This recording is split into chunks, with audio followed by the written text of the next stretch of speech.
겠습니다.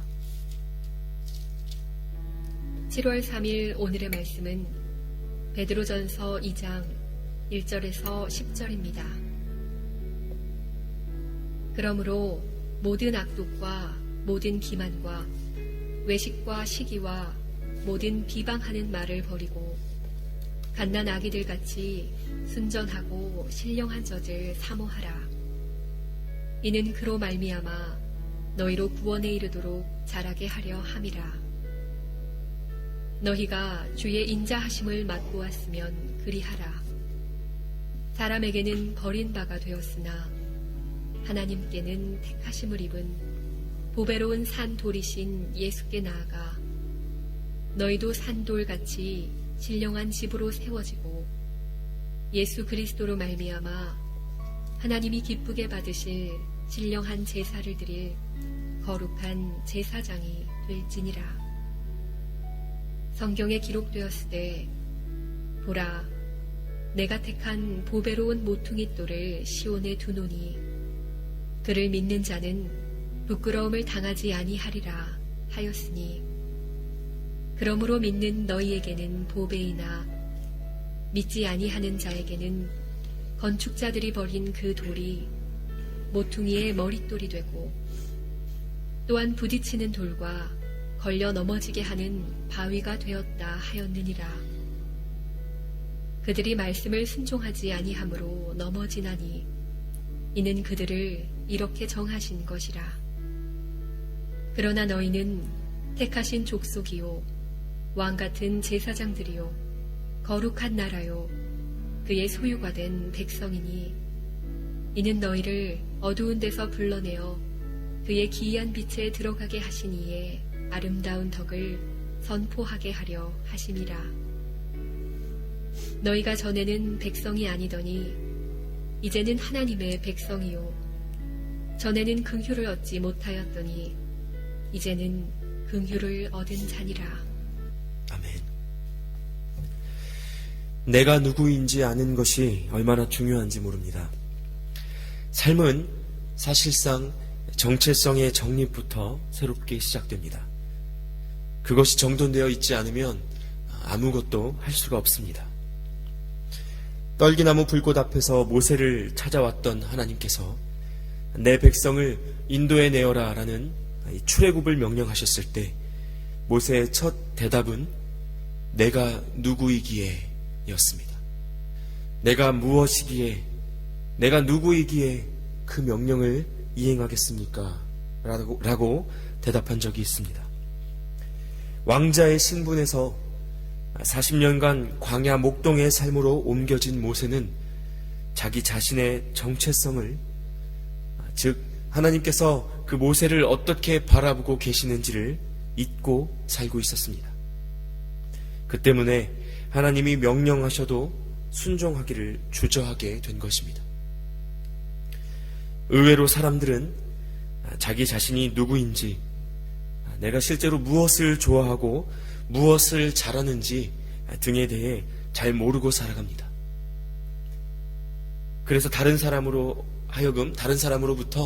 내가 어떤 사람인지를 듣게 되면 정말 내가 그런 사람인가 라는 생각을 다시 한번 하게 되곤 합니다.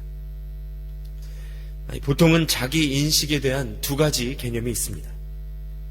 나 자신에 대한 자기 자신의 인식, 즉 절대적 차원의 자기 인식이 있고, 또한 다른 사람과의 관계를 통하여 자기를 인식하는 상대적인 인식이 있습니다.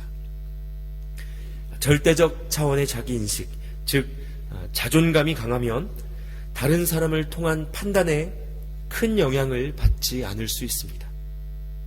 그런데 사실상 절대적 차원의 자기 인식, 그 자존감이라는 것 자체도 어린 시절 부모와의 소통을 통해 형성되는 것이기 때문에 결국은 사회적인 관계 속에서 내가 어떤 사람으로 받아들여지는가 하는 점이 사람들의 자기 인식에 있어서 더 핵심적인 요소라고 할 수 있습니다.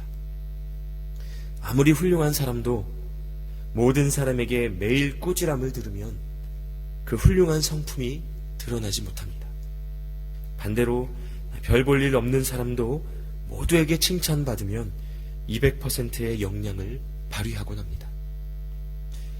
그래서 천지를 지으신 하나님께서 모든 것을 아시고 지금도 우리의 삶을 구석구석 헤아리고 계시는 그 하나님께서 우리를 어떻게 보고 계시는지가 너무나 중요한 문제입니다. 베드로를 통해 들려지는 오늘의 말씀 9절은 이렇게 우리가 누구인지, 하나님께서 우리를 어떻게 보고 계시는지를 분명하게 들려줍니다. 너희는 택하신 족속이요 왕같은 제사장이요 거룩한 나라요 그의 소유가 된 백성이다. 예수 그리스도를 믿고 하나님의 뜻에 따라 살아가는 모두를 주님이 이렇게 불러주셨다는 겁니다.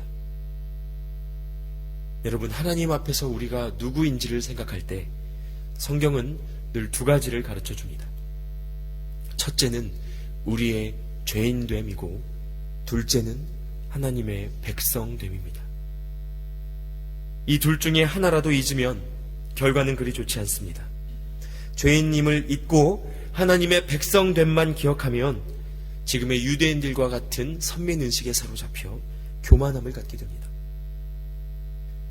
그러나 하나님의 백성됨을 잊고 죄인됨만 기억한다면 하나님의 뜻과 목적에 따라 순종하며 사는 것 역시 불가능해집니다. 그런데 오늘 하나님께서 우리를 죄인이라 부르지 않으시고 왕같은 제사장이다 라고 불러주고 계십니다. 무엇 때문입니까? 더 이상 뒤를 돌아보지 말고, 죄를 붙잡지 말고 우리를 향한 하나님의 소망을 붙잡으라는 주님의 마음이 이 안에 있습니다. 우리의 어떠함과 상관없이 우리 한 사람 한 사람을 왕같은 제사장으로 부르신 그 마음을 깨닫고 순종하며 살아가라는 권고가 이 안에 있는 것입니다. 죄인된 삶에 머물지 말고 주님의 자녀된 삶으로 나아가야 함을 말씀하고 계십니다. 그 권고의 말씀을 조금 더 자세히 볼 때 우리가 어떻게 살아가야 하는지 다시 한번 깨달아지는 시간이 되기를 바랍니다. 먼저 2절 말씀에 보면 갓난아기들과 같이 순전하고 신령한 젖을 사모하라 라고 말씀하십니다. 여러분, 여기에서 순전하고 신령한 젖이 무엇입니까? 구원에 이르도록 자라게 하는 것이라고 성경은 설명하고 있습니다. 이것은 하나님의 말씀입니다. 우리를 구원하게 하는 것은 믿음인데 그 믿음은 들음에서 나며 들음은 하나님의 말씀으로 말미암는 것입니다. 어린아이는 자라기 위해서 끊임없이 그 어머니의 젖을 사모합니다. 이처럼 하나님의 사람은 말씀을 먹고 묵상함으로 말미암아 더욱더 장성한 분량에 이르게 됩니다. 안타까운 것은 오히려 컸다 하는 자가 더 크기 어렵다는 사실입니다. 하나님의 말씀을 익숙하게 여기며 매일 듣는, 또 매주 듣는 그 말씀을 스쳐 지나 보내고도 아무런 묵상도 없이, 아무런 부담감도 없이 살아가곤 한다는 것입니다. 그러면 무엇이 남습니까? 오늘 말씀 첫 구절에 등장하는 것처럼 악독과 기만과 외식과 시기, 비방하는 말 등이 남게 된다는 것입니다. 이러한 것이 그리스도인의 삶의 문화에 다시 존재할 수 있다는 것입니다. 세상과 같은 것을 바라고 추구하고 또 그러한 것을 얻기 위한 싸움 속에서 영적인 성장이 있을 수 없습니다. 하나님의 말씀 앞에 우리 모두의 삶을 돌아보는 시간이 되길 바랍니다. 우리의 신앙은 어제보다 오늘 더 자랐습니까? 내가 예수님을 처음 믿은 그날의 나와 또 지금의 나는 어떻게 다릅니까? 오히려 처음 예수님을 만났던 그 순간에 뜨거웠던 그 열정이 사라지고 지금은 식어버리지 않았습니까? 매일 하나님의 말씀을 묵상하고 또 매주 예배하며 하나님 곁에 함께 살아왔음에도 불구하고 우리 안에 어떤 영적 성장이 있습니까? 주님은 사람들에게 버림받으셨습니다. 그러나 하나님께 택하심을 입어 영원히 무너지지 않는 성전을 지으셨습니다. 세상의 가치와 다르더라도 하나님의 기쁨을 선택하는 것, 여러분, 그것이 신앙입니다. 둘째로 5절 말씀에 주님은 우리에게 신령한 제사를 드릴 거룩한 제사장이 될지니라 라고 말씀하십니다. 예수님께서 이 땅에 오셔서 버린 바 되기를 선택하시고 순종하셨던 이유, 그 목적이 무엇입니까? 그로 말미암아 우리를 깨끗하게 하시고 하나님이 기쁘게 받으실 신령한 제사를 드릴 거룩한 제사장이 되게 하려 하심이었습니다. 제사장이 어떠한 사람입니까? 하나님 앞에 설 수 있는 은혜를 입은 자, 거룩한 삶을 살아가는 사람들입니다. 구약시대의 제사장은 유일하게 하나님의 지성소에 들어갈 수 있는 사람이었습니다. 그것은 하나님의 은혜로 인해 부여된 직무였고, 그렇기에 더욱 두렵고 떨림으로 감당해야 하는 일이었습니다. 하나님이 세운 자임에도 불구하고 죄를 지은 채, 죄를 아는 채 그 지성소에 들어가면 어김없이 죽어나왔습니다. 결국 세상에 잇되 세상과 다르게 사는 사람들, 하나님 앞에서의 깨끗함을 최고의 가치로 여기는 이들이 제사장입니다. 그러나 세상은 어떠합니까? 오히려 이러한 가치를 우습게 여깁니다. 우리가 주로 믿는 예수님에 대해 7절에 이렇게 기록되어 있습니다. 믿는 너희에게는 보배이나 믿지 아니하는 자에게는 건축자들이 버린 그 돌이라고 되어 있습니다. 다시 말해 세상을 따라 사는 사람, 순종하지 않는 사람에게 예수 그리스도의 진리는 거치는 돌입니다. 들을 때마다 그 마음이 불편해집니다. 심지어 교회 안에 있을 때에도, 교회 안에 있는 우리라 할지라도 하나님의 뜻에 순종하지 못하고 그 말씀을 잊고 살아가면 이러한 생각이 찾아올 때가 있습니다. 아니, 왜 이렇게 자꾸 순종하라 그러는 거야? 예배 나오면 됐지, 무슨 말씀을 더 보라고 그러는 거야? 나보고 뭘 어떻게 살아가라는 거야? 이러한 마음이 들 때가 있다는 겁니다. 여러분, 이것은 세상의 마음입니다. 저와 여러분 모두가 말씀대로 정결하게 살아감으로 인해 하나님 앞에 서는 은혜가 얼마나 놀라운 은혜인지 새롭게 깨닫게 되기를 기도합니다. 이것은 제약이 아니라 영적인 특권이기 때문입니다. 주님을 따라가는 길이 세상에서 외로운 길입니다. 알아주는 이가 없는 좁은 길입니다. 그러나 기억하십시오.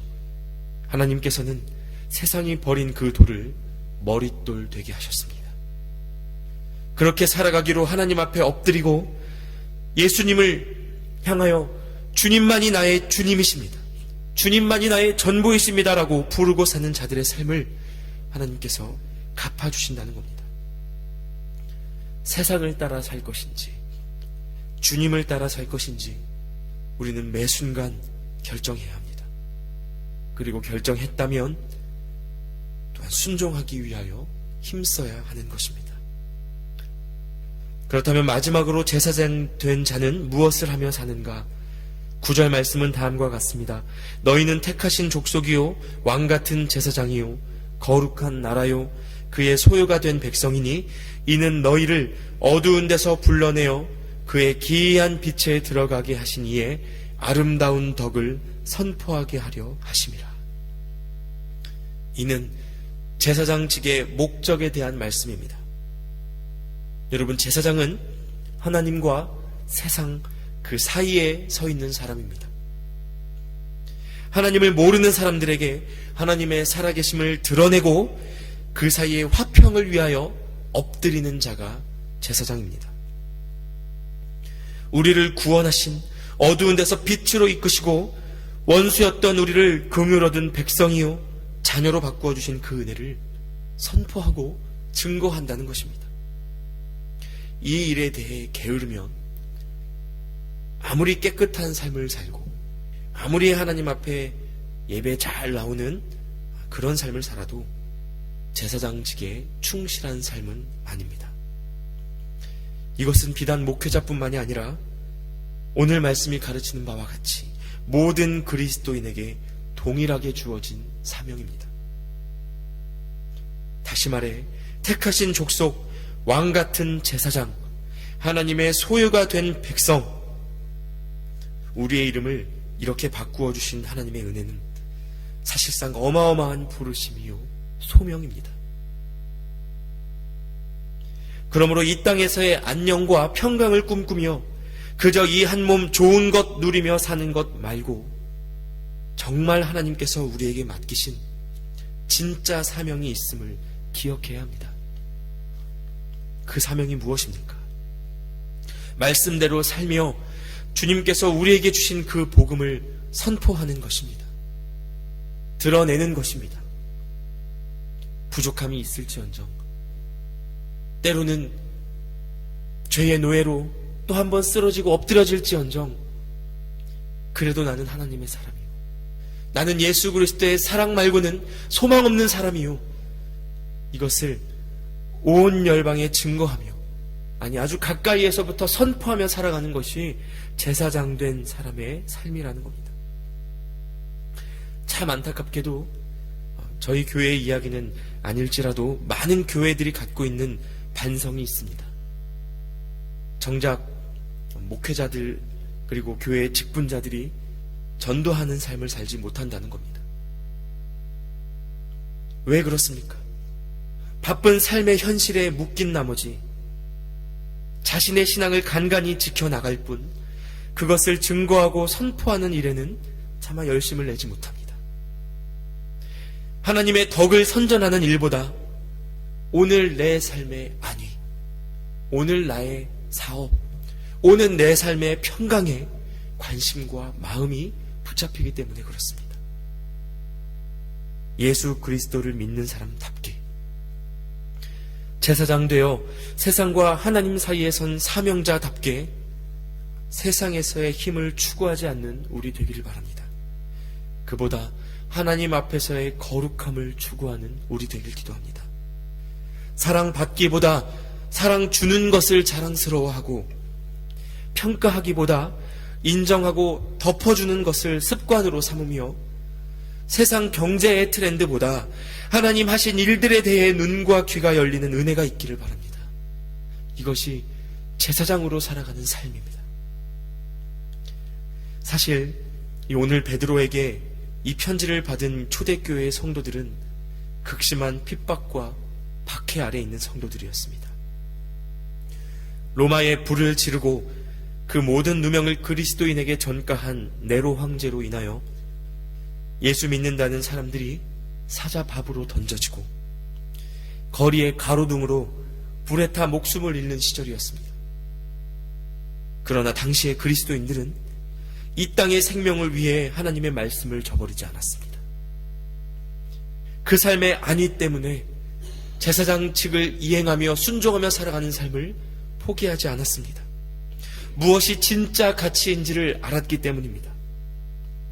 주님으로부터 어떠한 사랑을 받았는지, 어떠한 은혜를 누리는지 알고 그 사랑 온 땅에 전하는 것을 매일 자신의 사명으로 알고 살아갔기 때문입니다.